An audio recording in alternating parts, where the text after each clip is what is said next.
mwezi mulamba nga babbinkana ebibuuzo nga bibalumba ng'obusaala awatali ngabo gye binaggweera ng'alina omutwe ogukize ku banne akuulise n'ekyapa ky'ettaka byonna ku Lugonvu's Show olyoka olaba ensi 5.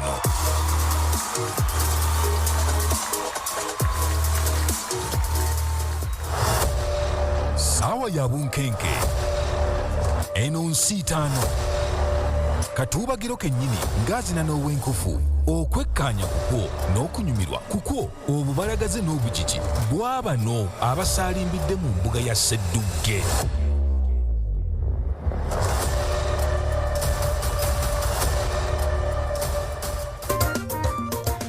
Oh yes, atukwaniriza tukobaza okubanga otwegaseko ku Sseddugge 2-20 knockout round ndoza bagamba.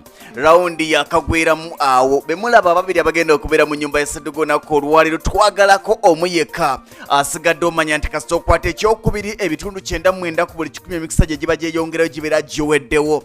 Tukwaniriza ku nnaku lwakuna ennaku z'omwezi 16 omwezi gwa Ntenvu ye December omwaka 2021 nze Ssentongo Frederick Lugonvu mu Sseddugge 2-20 embuga eyongedde okubanga esaasaanira amawanga ag'enjawulo naye nga bulijjo sirinze Kambabali Maliseri yangambye yasuze bubi naleeta emmekete omukyala emmekete leader of opposition Carlton Scovia Nakamia ombaka omujja wa Wakiso district omwaka 2026 oba 2031 birange byane abisasulira bangambye nti bwe mba nkwanjula mu nyumba ya Sseddugge era nti abaliyo bali mu kwekeka baga nti omuntu ono munnakakiri ensonga ngazivuga zitwolekeza soko obuze muna Uganda kulaba mu nyumba ya Sseddugge 2-20 sigenda kubuza ku bannauganda mweka wabula n'abantu abatulaba okuva emitala w'amayanja obuwagizi bw'amaanyi nnyo twagala okubaaniriza era ne tubebaza okugoberera ennyumba ya Sseddugge 2-20 eno y'embuga ewali okumanya ewali okutegeera ate n'okunyumirwa. Tubebaza okutugobera twebaza abavugizi ab'enjawulo era tubategeeza nti ennyumba embuga eyongedde okubuguma ekyamuukiridde eyongedde okubuguma guno omutendera gwokya ebibuuzo byokya ansa zookya buli kimu kya mutawaana kati wano wetwaze ne bubanga munno mukwano gonga mwazze mwennanga muzze mwenyumirwa nga mwewandiisa mwembi kemutuula ku podium babiri omugwe tutwala kemulabikako nga muli ku mmeeza ya Sseddugge babiri omu yatwalibwa naye nga twagala okubanga twebaza abavugizi baffe ab'enjawulo abatambye okubanga enteekateeka eno etambula omwezi mulamba ekyatambula paka ng'ennaku z'omwezi 31 December final za Sseddugge nga zigenda kubeera z'amaanyi zigenda kubeera za tabu nnyo ku Malakai Ecology mu bitaala gagadde biri ebigenda okubanga byememula akawewo k'ennyanja okamanyi nga tuseeyeeya mwana wa tata mwana wa dadi twagala okwaniriza abavugiriza ab'enjawulo njagala okwebaza Lwengo General Hardware yabagamba nti mukwano ku lw'ebizimbisibwa bye weetaaga ebiri original ku ssente eza wansi ogenda kubanga wekwata Lwengo General Hardware abasangibwa ekatende ate nga bagamba nti mukwano okutandika n'omwezi ogwa January gwe mwezi ogujja bagenda kubanga bayamba abantu baffe kubeere ng'oli mu Uganda oba ng'oli wabweru wa Uganda ng'oggulawo account ne Lwengo General Hardware n'oterekayo kakubeere mutwalo kagibeeberi kagibe 10 kasitoweza ssente zo weetaaga ng'omanya ebintu bigenda kutambula bulungi nga bakuwa matiyo nagoyagala ng'ogenda ozimba ye Lwengo General Hardware. Twagala okwebaza abalugonvu property consultant ekyapa weekiri ku mmeeza ekyapa weekiri mu mbuga fuuti 5 ku 10 songa tena wayagala okwefunira ettaka ebyapa weebiri Lungala Estate yawedde okuteekebwateekebwa obulungi jangu ne milioni 10 zokka ofune 5 ku 10 beba Lugonvu property consultants. Lugonvu property consultants kasaba malo kuguza ettaka mwanya nti olina okunoonya abagenda okuzimbira ennyumba ey'omulembe weetaaga focus construction abagenda okubanga bakuyamba mukwano bakubulire nti kaakati oyagala kuzimba nnyumba bweti naye woojagala nga tegyawo oyagala kuzimba bwoti naye lwaki tokola bwoti beba focus construction abasangibwe natata bagamba nti kulwa ennyumba gye weetaaga olina okubanga obeekwata bazimba bulungi bazimba mu speed mu bbanga lya mwezi babeera bawanise ennyumba yonge ewedde n'obanga wavudde ku kyeyo oddayo ng'omaliza nga nti abange awo mazeewo. Tugenda mu nnaku nkulu twagala okujjukiza nti abalubwama poultry breeders balina enkoko ezikuza obulungi ezaffe Nansi Kusekukulu eno leka kulya bikokokoko ebyo bisimanya bye bakuba ebiyiso. Genda ku nkoko zennyini ennansi. Ofune enkoko gy'olina okutwalira mukaddewo, gy'olina okutwalira sengaawo, gy'olina okutwalira mikwano gyo, gy'ogenda okufumbira omwami we agambe wano wendi weewo. Wano kukwa. Wano wendi weewo. Bebalubwa amaloko autobreeders ate nga batuba kubalubwa amatugamba nti weekwate banafa ba Obi supermarket bango yagala kugula munange ebintu byewayambise waka. Supermarket ya Mulembe basangibwa Kawanda be batuwa obwokunywa obwokulya balina ke bampadde. Nagenza okulaba nga kafaana n'enkanga ino bagati aka energy drink be bakekolera era mpadde nkamiringusa ne ngati nywa Obi supermarket nenga tugamba tibasangibwa Kawanda awo nga ku masanyalaze ojja kubanga ogenda omukwano balina buli kyewetaaga ekyewaka ate ne bano abateekateeka emikolo mu vibes nga bwogenda otubuulira oyagala birabo byotwalako buko weekwate Obi supermarket bagenda kubikuguza babirapinge bakuwe ebiwedde gendayo ojja kubanga ate onyumirwa obulamu. Kati ate aba vibe ceremonial services beetegefu okukwata ku mukolo gwo bagufuule memory gy'osobola okusigala awo ng'ogamba nti oba omukolo nguddemu nga nanyumirwa nnyo. Aba vibe ceremonial events beetegefu okubanga bakola ku mbagayo, beetegefu okukola ku okwanjula embaga ebintu byonna omukolo gwonna gw'oyina batuukirire bali ku Ham Towers omwaliro ogwokusatu bajja kubanga bakuteekerateekera omukolo gwo bulungi nnyo basigale nga bakunyenyeza omutwe nti omwana yakoze omukolo nga bagaa nti omusajja yakoze omukolo naye byonna mu byonna ng'onoonya akafo nkoye weetaage wantu ogenda okutula n'omwagalwawo boyfriend akwata nakutula mu bisiriko mugambe ntwalako Malakai Eco Lodge mberenga obuyumba ekifo kiryo kimanyi gwe mwana wa tata ate kakati obudde bwakuwummulamu bannafe abava emitala w'amayanja lwaki bakusuza mu kifo ekiri awo ekitategerekeka Malakai ekyo ekifo kyokka ekigenda okuwummuza oddeyo ogenda okukola omwaka mulama ng'ogamba nti nawumula omwezi gumu nawumula ewiiki bbiri naye ninga awumudde emyaka ebiri oli mutuufu nga bakuwadde buli kimu olunaku lwego twakudde bani abagenda okubeera mu mbuga ya Sseddugge 2021 olunaku olwaliro lwakuna twagala okuba nga tugamba nti bani abali mu mbuga ya Sseddugge olunaku olwaliro betwetaaga okumanya sebima nga tubuulira bani abalimu tulabe abatandisi n'omutendera ogwokubiri ogwa knock out.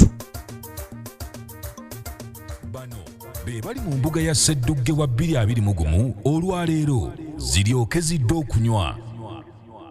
Abali mu mbuga ya Sseddugge 2021 ziryoke zidde okunywa wano wetulaga buli omu agumye munne ne bwe mbanga mwazze babiri ne bwe mbanga muli ba Luganda ne bwe mbanga muli ba mikwano kuno kukaayanira kyapa amanyi kye kitegeeza okuba n'ekyapa mu Uganda kuno kukaayanira kyapa. Kakati wano wenjagalira Carlton Scovia Nakamya otumenyere bani abali mu mbuga ya Sseddugge nga n'esebyuma atuwa omubala guli ogugunda mu mutima n'oguwulira nga gulinga ogwa SBL ey'Erwengomberizi. Abali mu nnyumba eya Sseddugge oba embuga ya Sseddugge tulinamu Bwanika John y'omu ku basose kakati kankubireko naye abatulaba bawulira bagamba mbu buli adda ku mmeeza waliwo abagisonze esooka wano tulinze Bwanika John okuba nga alabikako mu mbuga ya Sseddugge 2021 tukusuubira okuba nga oweeteeseteese. Bwanika John tukwaniriza ku mutendera ogwokubiri ogw'embuga ya Sseddugge. Kakati owokubiri tulina mu Mugisha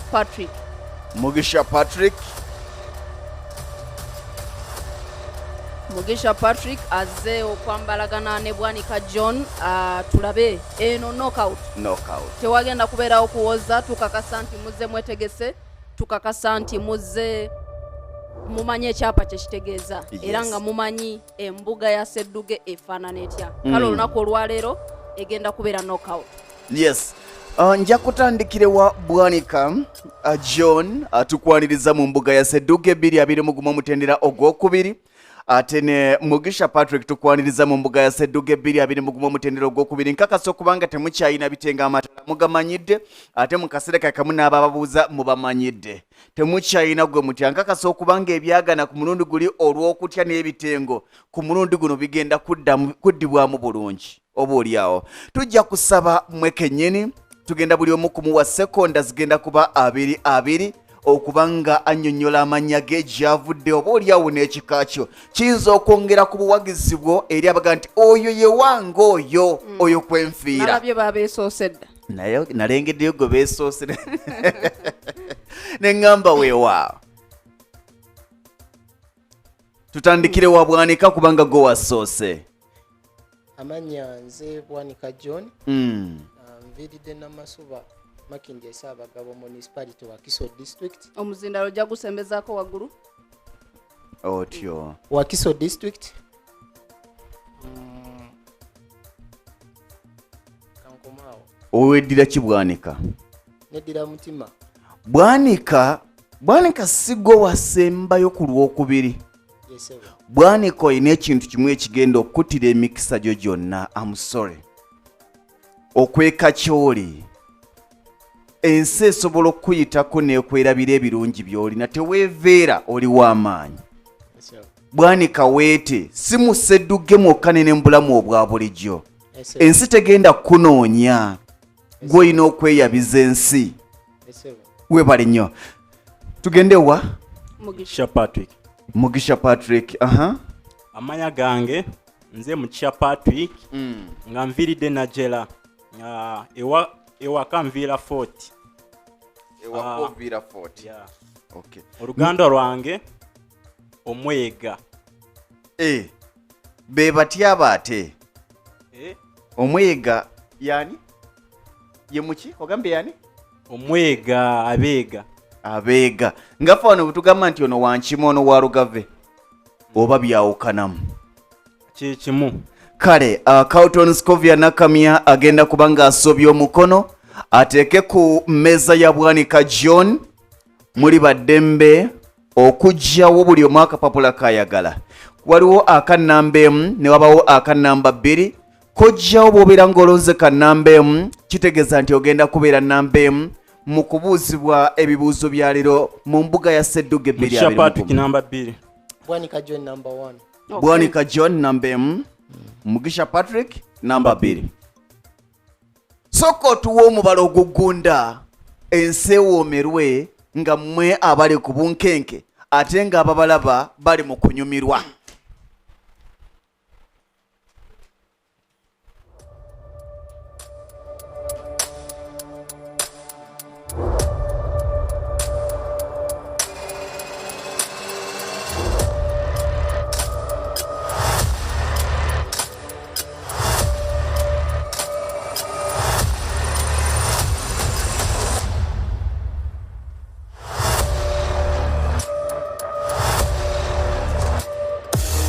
mwezi mulamba nga babbinkana ebibuuzo nga bibalumba ng'obusaala awatali ngabo gye binaggweera ng'alina omutwe ogukize ku banne akuulise n'ekyapa ky'ettaka byonna ku Lugonvu's Show olyoka olaba ensiitaano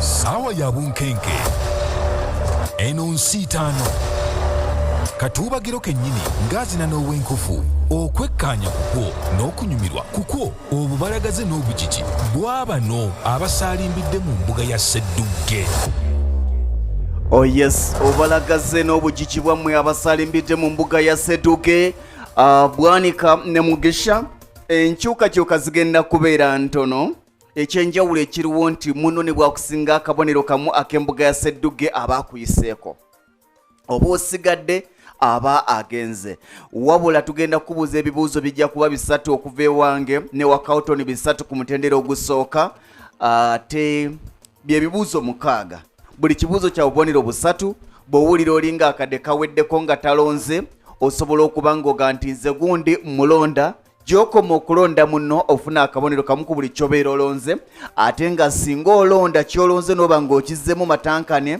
nga mpale z'aba 7 kitegeeza nti gwe kennyini ogibwako akabonero kamu ne bwobanga tunafuna kabonero konna naye n'olonda muno n'olonda mu bukyamu kitegeeza nti ojja kutandikira mu bbanja si bwe guli Carlton Scovia nakamya Lugonvu. olowooza lwaki siggwa abo abatandikira nze n'abakwata oluvannyuma Mbabaali Maliseeri Mbabaali Maliseeri yaŋŋambye enseenene bukyangazi epikira zaaganye naye olunaku olw'enkya tujja kubeera naye ku Lwokutaano ate oba oliawo okwongera okunnyonnyoka naye muganda wange wali wano atudde akalidaga nti bannange mukole n'abanna akayimirira ate nga nvaawo naye tafaayo tugenda kumuweereza supu w'abalubwama oba oliawo supu w'enkoko okuva mu balubwama munamu unyweko mwana wa taata kale Bwanika John oli mu kifo kya namba emu Yennyabo. Ndaga nti weeteeseteese bulungi era wazze weetegese ku mutendera guno ogwokubiri. Yennyabo. Palamenti y'omulundi guno yalimuko ebitali bya bulijjo. Yennyabo. Embalira y'ebyensimbi 2021-2022 Yennyabo. teyasomebwa minisita wa byansimbi nga bwe gutera okubeera. Yennyabo. Nsuubira nti obadde ogoberera ebiri mu ggwanga nga bwe bitambula era njagala ombuulire ani yasoma embalira eno? Yali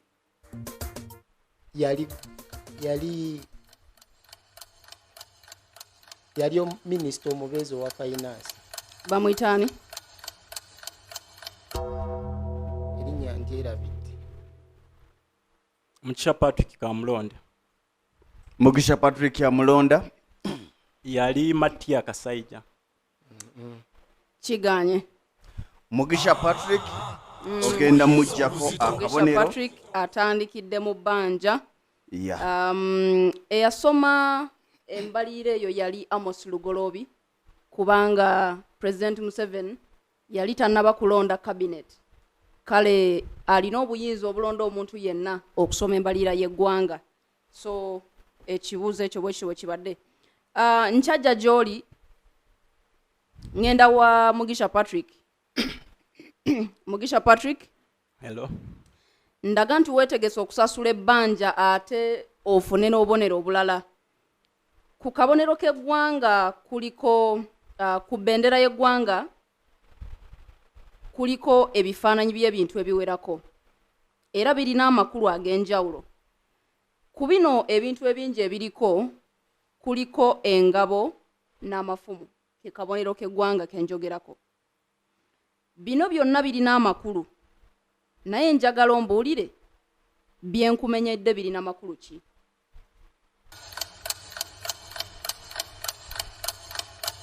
Simanyi. Kikuyinze weyimbamu. Ansa gye mbadde neetaaga kikuyinza obuzito. okay. Ansa gye mbadde neetaaga amafumu n'engabo bintu ebikozesebwa mu kulwana era kiba kitegeeza nti kulwanirira ggwanga. So ge makulu g'ebintu ebyo. Nzire wani Bwanika John. Bwanika John. Bwanika John mu biseera Uganda we yafunira obwetwaze Yennyabo. ani yali ssaabalamuzi wa Uganda? Yali Ben Kiwanuka. Kiganye.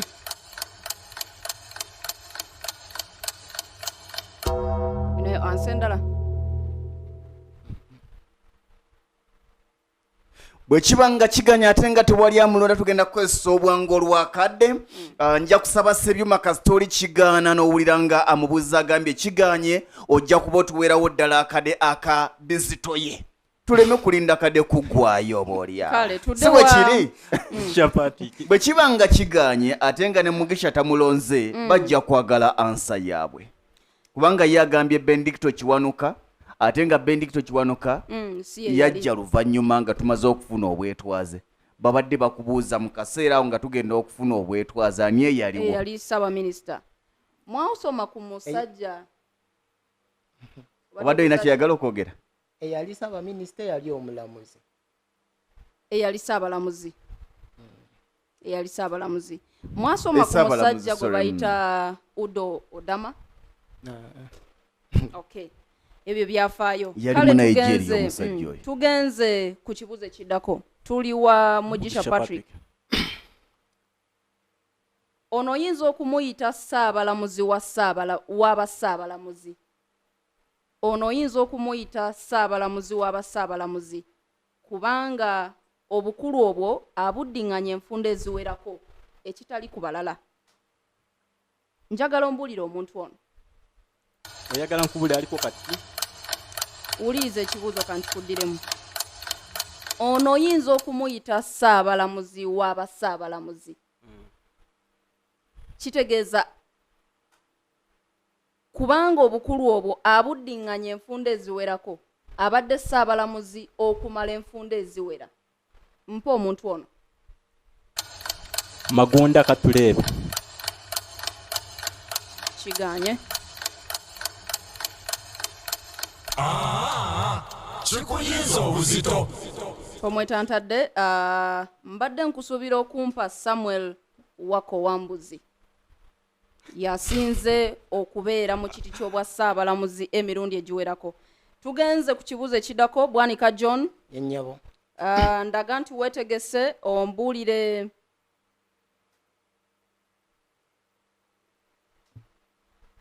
ono ye yasooka okubeera ssaabalamuzi wa Uganda nga munnayuganda. Muntu kyoyo. Ben Kiwanuka. Obubonero busatu. Okigudde bubuufu. Yoga Bwanika John Mugisha Patrick. Ekibuuzo ekisembayo okuva ku ludda lwange.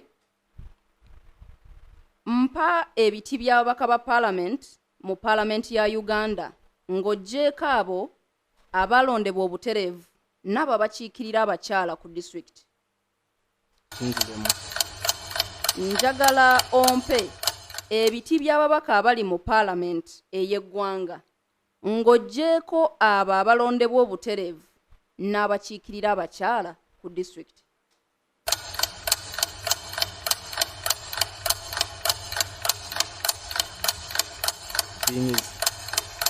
Mulonda.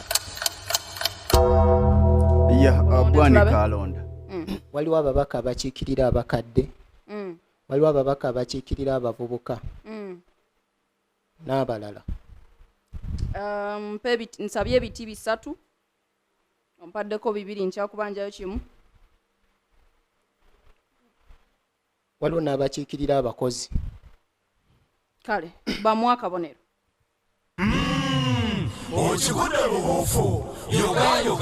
Nembawunzikiraawo lugonvu.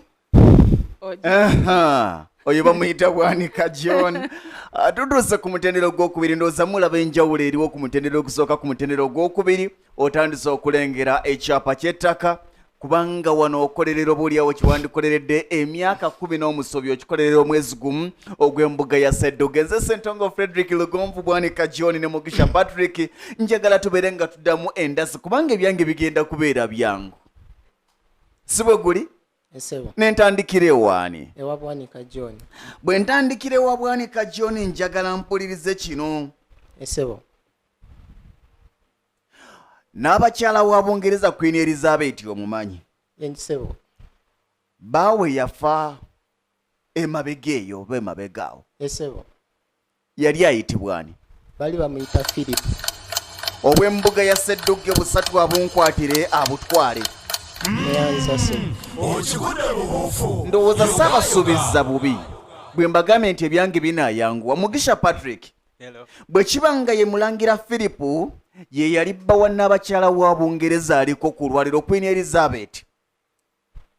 Nenkwanguyiza nti yafa mwaka ki?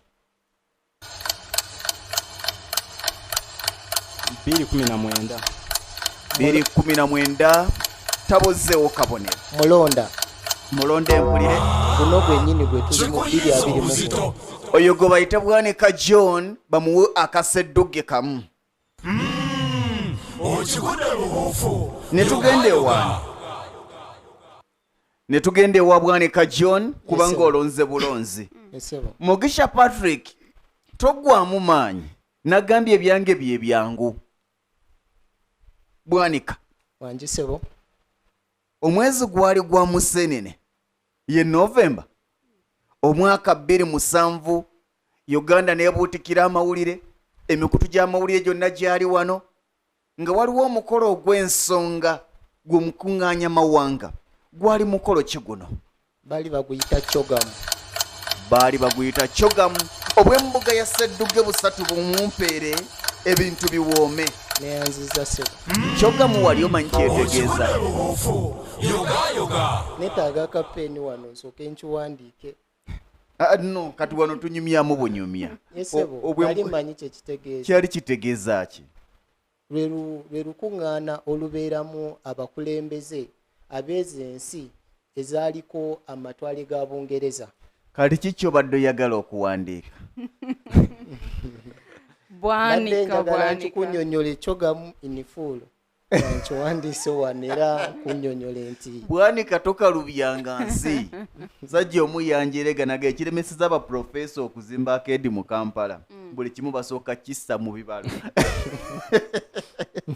kale netugende waani Mugisha Patrick bwanika mumuwadde obw'embuga ya Sseddugge busatu Mugisha Patrick mu Uganda tulina vice president mu ggwanga erya Kenya balina deputy president mukimanyi bulungi biwulikika nga byebimu naye balina ekibaawula kyenjagala ng'ovudde ku linnya nti ono vice president eri mu Kenya balina deputy president oyinza okuwulira nga byebimu naye birina ekibaawula tulina kati ku lwaliro aliko omukyala Jessica Lupo ate eri balina William Ruto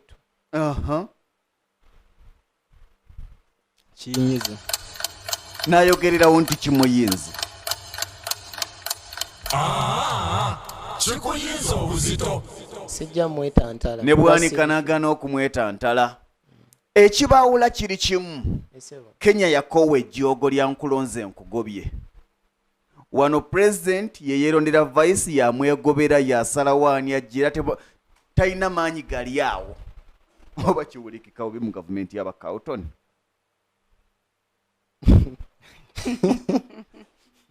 kale naye mu ggwanga gavumenti yaffe ogimanyi naye mu ggwanga erya Kenya deputy president alondebwa bantu era mu kulondaawo mu kunoonya akalu babeera bamanyi nti ono yagenda okubeera era president talina buyinza bugoba deputy we oba omwagala oba tomwagala era singa bwe gwali Uhuru Kenyatta yandibadde yagoba dda William Ruto kubanga kati kabwanango naye talina wamukwata kubanga w'abantu ne tugenda nkyabulayo tugenda wa Mugisha Patrick bwe tubanga nkyabulayo tugenda wa Bwanika tugenda wa Bwanika kubanga yabadde agenda okulonda Bwanika wandaze nti ensonga za Cogamu ozimanyi mu kaseera akaka olukuŋŋaana lwa Cogamu ani yali vice president wa Uganda yali Professor Gilbert bali baseka Kenya naye Bwanika nno nze sijja kwagala jjooga eri owulidde akantu kankoze nsaba kunsonyiwa mukama wange lwaki ombuuza obwabato obuuzo bwa P5 ne tuba nga tubuuza yaani Mugisha Patrick Mugisha Patrick kankuwe kino mu kisaawe ky'ebyafaayo ekkololo waliwo abantu babiri abaziikwawo era waliwo entaana zaabwe saagala ombulire lwaki baziikwawo era saagala ombulire ani ali ku kona ani ali ku ddyo naye njagala obampe kiyinyiza bwe kiba nga kikuyinze ate nga ne Bwanika agamba tajja kukwatawo kikuyinza obuzito oganye okukwatawo Yusufu Lule ne Kangave Musaazi be baziikwa ekkololaawo nemba nga mbanyuse tugenda kulaba obubonero we buyimiridde mu kitundu ekisoose tulabe katumale okuveewo omuntu waffe agatagattaawo tulabe ate bwe tuyimiridde naye nga mu byangungu bye ndaba wano ndaba nga tusomola ebyama tokutula abantu emitima obonero mbubawe oba tusooke tubatwale babutuwe bwavudde mu ggattiro twagala okwebaza bannaffe abalwengo General Hardware ne twagala okwebaza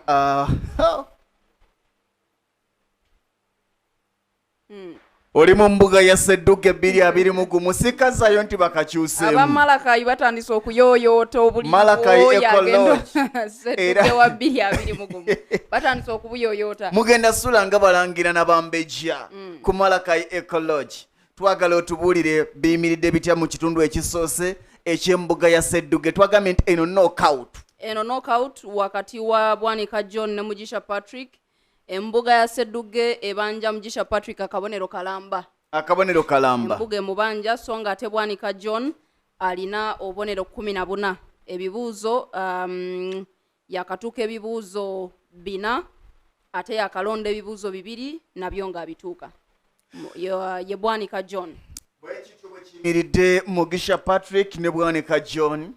Mugisha Patrick kitegeeza nti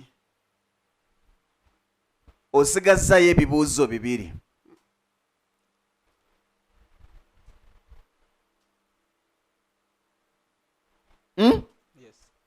bw'obanga osigazzayo ebibuuzo 2 fuba nnyo waakiri byo obiddemu kati nga tugenda mu luvunkana olw'okubiri olw'embuga ya Sseddugge 221 fuba nnyo baleme okugamba nti wuuyo akibyekkira kale kumutendera jayo naako mu buto oleme kusemba si kubanga obwana bukuyisaamu emimwa nti wuuyo akibyekkira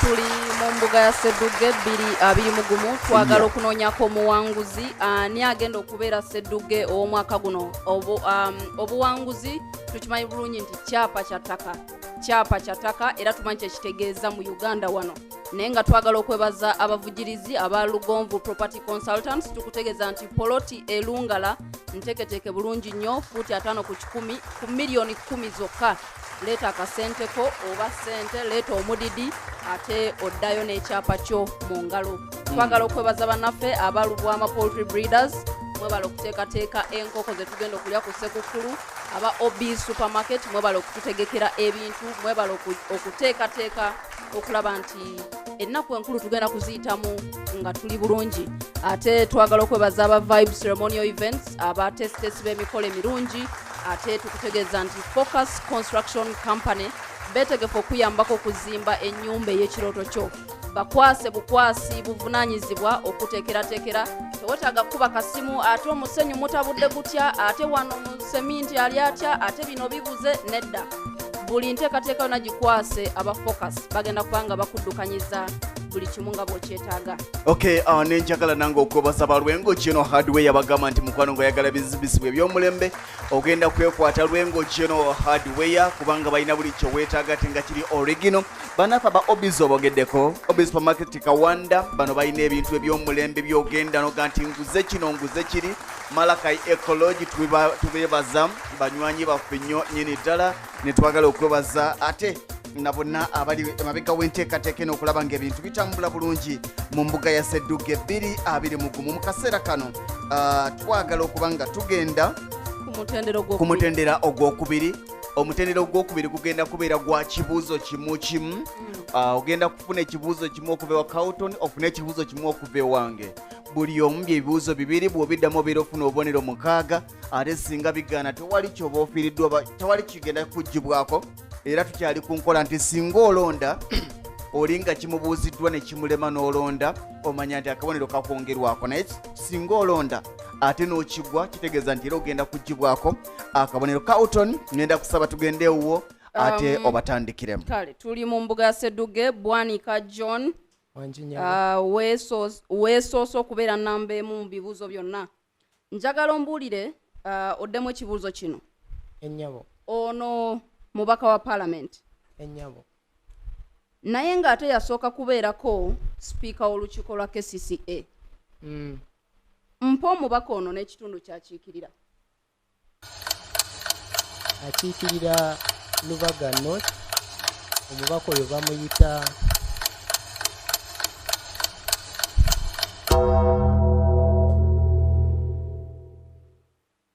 erinnya liddu lidduse. Erinnya lidduse bw'atyo obubonero n'abusubwa. Wetantala. Kikuyinza obuzito. Erinnya gyokka. Twagala erinnya n'ekitundu kyakiikirira. Kiganye. Omubaka oyo Abeka Kawalya era wa Lubaga North. Kangende wa Mugisha Patrick. Ddamu ekibuuzo kino.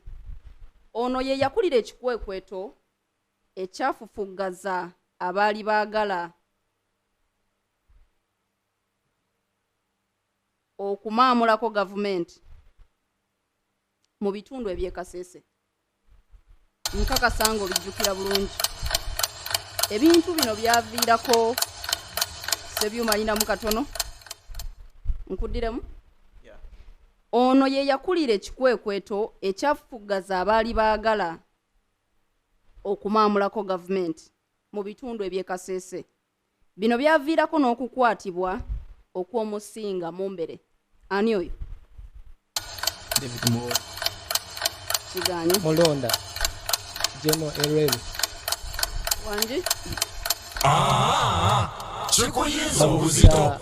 Erelu. Njagala ompe nkwadde omukisa ogusembayo ompe amannya g'omukulu oyo mu bulambulukufu bwago mu bulungi. Awo kiba kinyiiza. Akabonero kamu ne kamusalibwako. Nja kusaba. Kikuyinza obuzito. Nze ate nandika muwadde. Naye tumuleke. Guno mutendera gwa njawulo. Kisa kingi. Oli teyafunye kabonero. Teyafunye kubanga mu magye bw'owa omuntu eddaala lyatalina oba n'omuwa lyalina oba n'omuwa bw'osussa omuntu eddaala lyatanatuukako oba n'omussa wansi w'eddaala lyavaako aba muntu wa njawulo. Ate amannya g'omuntu teribeera limu. Kale mbadde nkusuubira okuŋŋamba nti Lieutenant General Erelu. Peter Erelu. Kale. Nobango bawunzise. Kawutoli oyina ettima. Guno mutendera si gwa batene. Bwe tubeera mu nnyumba ya Sseddugge wano nga tuli mu mbuga ne baga nti ani ayimiridde ku mmeeza esembye eri naga nti ye Lugonvu. Tulina mu Lugonvu omulala. Naye newe bakakugyeko nyiza okuba ng'ekisa kyange kye kingi. Nemba nga ngende wani? Wabwanika John. Bwanika John osobola okutangaza emikisa kyo okuba ng'oyongera obaolyawo okwegazanyiza mu mbuga ya Sseddugge 2020. Ono yakyalina likoda y'okuteeba ggoolo ezisinga obungi mu liigi ya Uganda ey'ababenywera. Ono yakyalina likoda y'okuteeba ggoolo ezisinga obungi mu liigi y'omupiira eya Uganda ey'ababenywera. Nedda sebo. Ne kiba nga kiganye. Kikuyinza obuzito. Bwe kiba nga kimuyinza obuzito ne Mugisha nga naye agamba nti sooka ondeke. Wawulira ku musajja gwe boogerako Andrew Fimbo Mukasa? Twamenyebwangawo. Ne tuba nga tugenze wa Mugisha. Mugisha. Hello. Kigambibwa nti Nantamegwa w'empaka z'omupiira mu kilaabu z'ekirimaanyi eza Uganda aliko ku lwaleero yasala busazi nsawo. Kigambibwa nti Nantamegwa oba kilaabu eyawangula ekikopo esembyeyo. Kigambibwa nti obuwanguzi buno oba ekikopo okukiwangula yasala busazi nsawo. Nja kusaba omubuulire kilaabu ki eyo na lwaki bagamba nti yasala busazi nsawo. Abamu Kilabu bagita Vipers.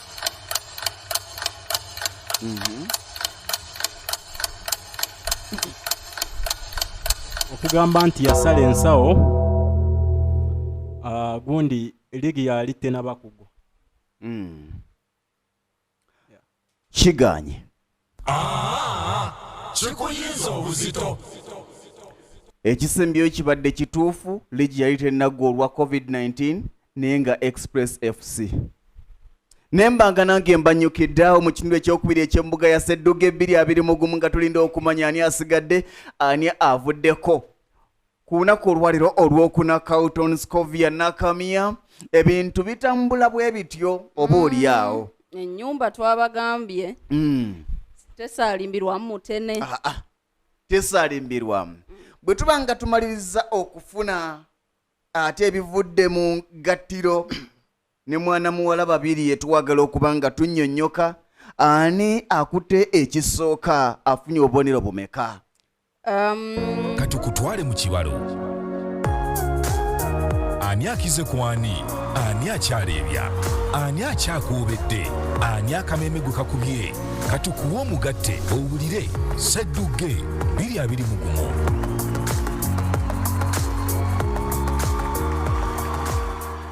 Sseddugge 221 kukaayanira chapa kakati tuyimiridde bwe tuti Bwanika John ne Mugisha Patrick ebbanja lyaffe olirisasula asigaze ebbanja alina ebbanja kitegeeza nti embuga emubanja mu mbuga ya Sseddugge 221 olitandikira ku -1 embuga ekubanja Mugisha Patrick era mu butongole njagala okutegeeza nti Bwanika John olw'okuba yalonze ekibuuzo bw'olonda ekibuuzo olina okuba ng'okyekakasa singa kiba kikyo wabaawo ekisa ekitonotono naye bw'olonda ekibuuzo nga tokyekakasa akabonero kakutoolwako kale Bwanika John alina obubonero 13 ate Mugisha Patrick tukubanja akabonero eno knockout Bwanika John ovudde mu mbuga ya Sseddugge n'obubonero 13 kitegeeza nti ogenze ku mutendera oguddirira ogw'akamalirizo yoga nandisabye sibyuma kuwa obugalo bw'amaanyi obw'omwanguka nga yozayoza Bwanika John okubanga agenze ku mutendera oguddirira ogw'akamalirizo mu mbuga ya Sseddugge 221 soko bumwongera ogwokubiri nga ba nayo kimanyi kalagasanyu bwatyo Bwanika John kyogamba ne wonaagenda ku Malakayi ekyapa newe kinakuddamu 5 era genda kubeera awo bwoti olugendo lukyali luwanvu naye buli ddala lyotuukako mu bulamu oteekeddwa okusanyuka eri eddala lyotuuseeko buli achievement gy'otuukako mu bulamu eyo principle abamu kuffe kwe tutambulira buli achievement ey'obulamu olina gisanyukira kale newankubadde ng'olaba nti okyali naye ate jjukira waliwo abaakongoka ku mutendera guli gwe mwavaako kati ate era olwo Mugisha Patrick akola atya nja kwaniriza bannaffe aba Obi Supermarket bagenda kubanga bajja bakwase Bwanika John ne Mugisha Patrick ate eteretebwa buli omu ng'ava mu mbuga ya Sseddugge 221 Mugisha Patrick nkimanyi nti tujja kuddamu okulabagana mu 222 abasiraamu bagamba nti inshallah nga Obi Supermarket ekwasa eteretebwa nkakasa okuba nga olina obugambo bw'osobola okwogera eri abantu ababadde bakulaba ababadde bakuwagira abagamba nti Mugisha ye waffe waliwo n'ababadde bakwesoose kale amanya gange nga bulijjo Mugisha Patrick nga nviridde najjera njagala kwebaza bonna abadde batuwagira mu mpaka zino za Sseddugge 221 ku Lugonvu show abali wabweru abali mu Uganda wona gye bali omukama abatwera omugisa owulira otya okubanga oba oliawo okome wano ndi bulungi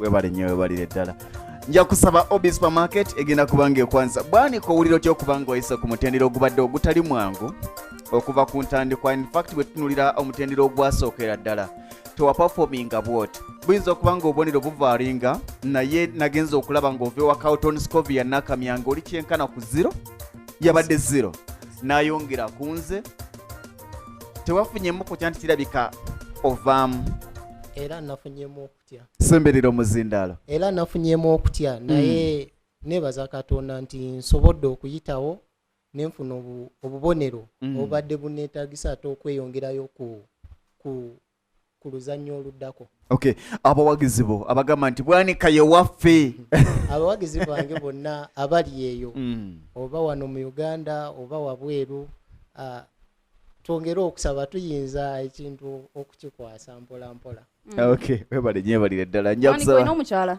nedda nnyabo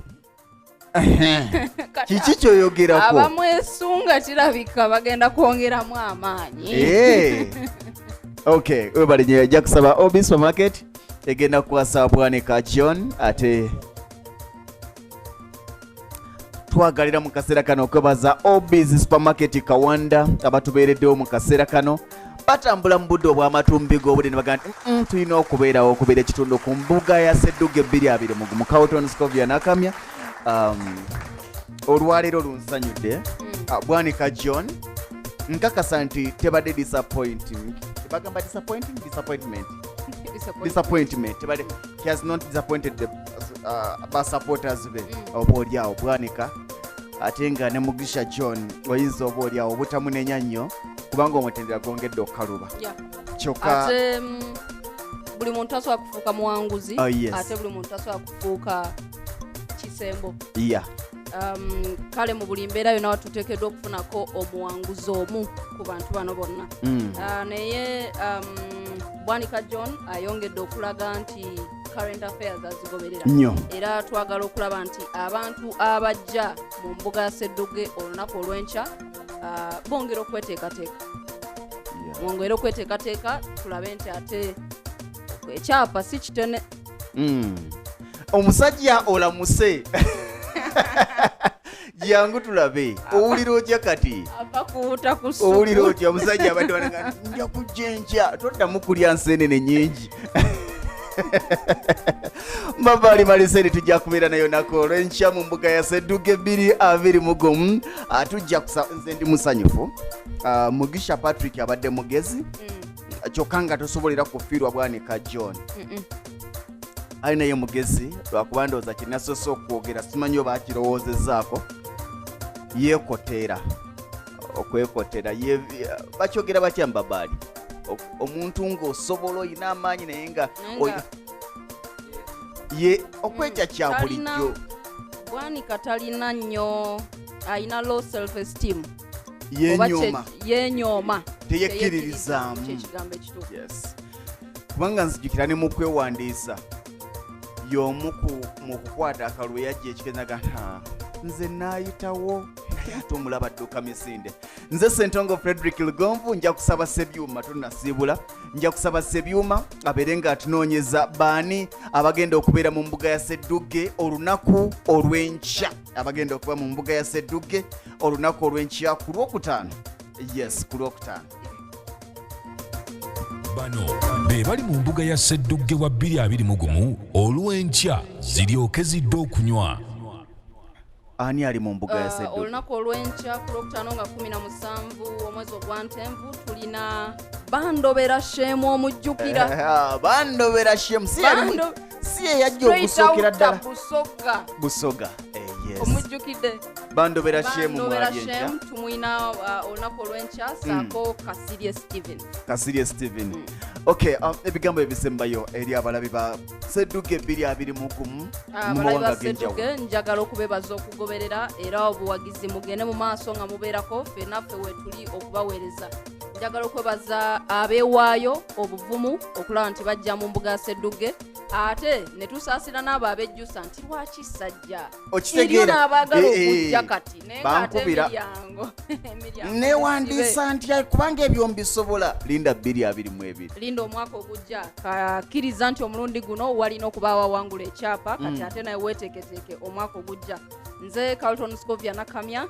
katulabagane olunaku olw'enkya nze Ssentongo Frederick Lugonvu tubebaza mwenna mikwano bwe tutambula mu mbuga ya Sseddugge 2 sinza kubamenya ne mbamalayo naye mbawa ekitiibwa mbalaba era mbanyumirwa mwebalire ddala abeekwano muga nti nze ye wange katwala olunaku lwe nasinga okunyumirwa lwali lwa Mande eggulo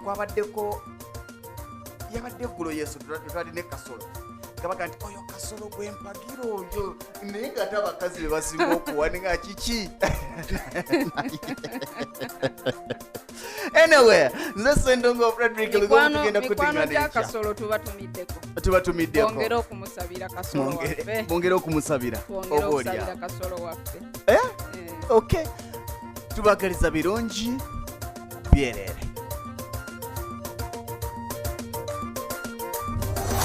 Sseddugge wa leero bw'atyo bw'alabise tukimanyi osigadde weenuguuna naye n'enkya mu kyo amaaso n'amatu byonna ku Lugonvuzi Show Sseddugge 2021 kyapa kya ttaka.